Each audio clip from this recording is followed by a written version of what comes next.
ایک یہودی کے پاس ایک مسلمان مہمان ٹھہرا تو اس نے انگور پیش کیے، تو اس نے بڑے شوق سے لیے. تو تھوڑی دیر کے بعد وہ شراب لے آیا. اس نے کہا استغفر اللہ، میں مسلمان ہوں، میں شراب نہیں لیتا. تو اس نے ہنس کے کہا یہ جو انگور آپ نے کھائے ہیں شراب اسی سے کشید ہوتی ہے. تو اس مسلمان نے کہا کہ آپ کی اہلیہ کدھر ہے؟ تو وہ اپنی اہلیہ کو بلا لایا. تو کہا آپ کی کوئی اولاد بھی ہے؟ کہا ہاں میری بیٹی کا، اس کو بھی بلا لایا. تو اس کو بھی بلا لایا. جب دونوں آ کھڑی ہوئی تو کہا کہ یہ حلال ہے تیرے لیے اور یہ بیٹی اسی کی ہے اور یہ حلال نہیں. تو جب اس یہودی نے یہ بات سنی فقال اشہد ان لا الہ الا اللہ وحدہ لا شریک لہ واشہد ان محمدا عبدہ. اتنی خوبصورت دلیل، اتنی خوبصورت دلیل. وہاں انگور سے شراب نکلی ہے تو شراب حرام کیوں، انگور حلال کیوں؟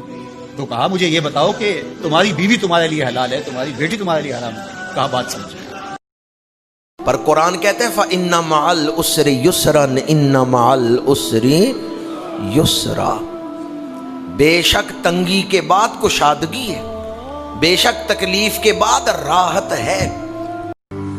تھا میں نیند میں اور مجھے اتنا سجایا جا رہا تھا، بڑے پیار سے مجھے نہلایا جا رہا تھا. نہ جانے وہ کون سا عجب کھیل میرے گھر میں بچوں کی طرح مجھے کندھوں پر اٹھایا جا رہا تھا. زور زور سے رو کر مجھے جگایا جا رہا تھا. کانپ اٹھی روح وہ منظر دیکھ کر جہاں مجھے ہمیشہ کے لیے سلایا جا رہا تھا. رب یہ نہیں دیکھتا روٹی کس نے دی، رب یہ دیکھتا یتیم کو پیار کس نے دیا. وہ یہ دیکھتا ہے کلا بل لا تکرمون الیتیم. معاملہ روٹی کا نہیں ہے، بچی ہوئی روٹی تو کتے کو بھی ڈالی جا سکتی ہے، کسی کو غریب کو دے دی تو یہ کون سا کمال ہے. عشق ایک ایسی آگ ہے جو محبوب کے علاوہ ہر شے کو جلا دیتی ہے. کوئی خواہش بھی نہیں رہتی، کوئی تمنا بھی نہیں رہتی، اپنا آپ بھی نہیں رہتا. محبت ہی تو ہے جس میں میں نہیں ہوتا تو ہی تو ہوتا ہے. تیرے ہندیاں سندیاں محبوبہ میں کافر ہوا جے میں ہوں. مدینے کی گلی سے میرے حضور کا گزر ہوا.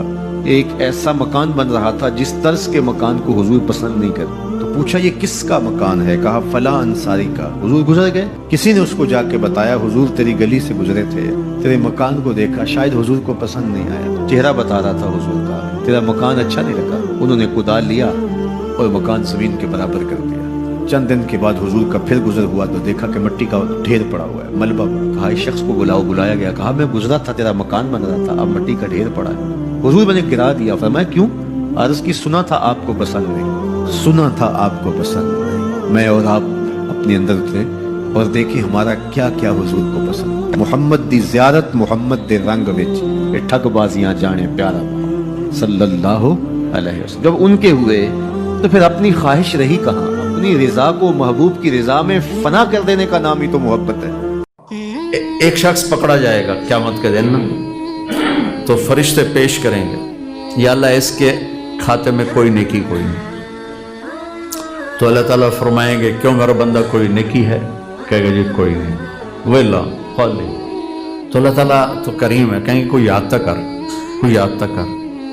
تو وہ سوچتا رہے گا، پھر کہے گا یا اللہ ہوتا ہے کوئی نہیں. میں تاجر تھا، لوگوں کو مال دیتا تھا، جو پیمنٹ دے نہیں سکتا تھا تو میں اسے معاف کر دیتا تھا، اور جو لیٹ کرتا تھا تو میں اسے تنگ نہیں کرتا تھا. تو میرے نبی نے فرمایا، تو اللہ تعالیٰ فرمائیں گے میرا بندہ تو نے تو میرے بندوں کو بہت سکھی کیا، چل میں بھی تمہیں سکھی کرتا ہوں، جا بے ٹکٹی جنت جا. تو اللہ کے بندوں سے نرمی بہت بڑا عمل ہے، بہت بڑا.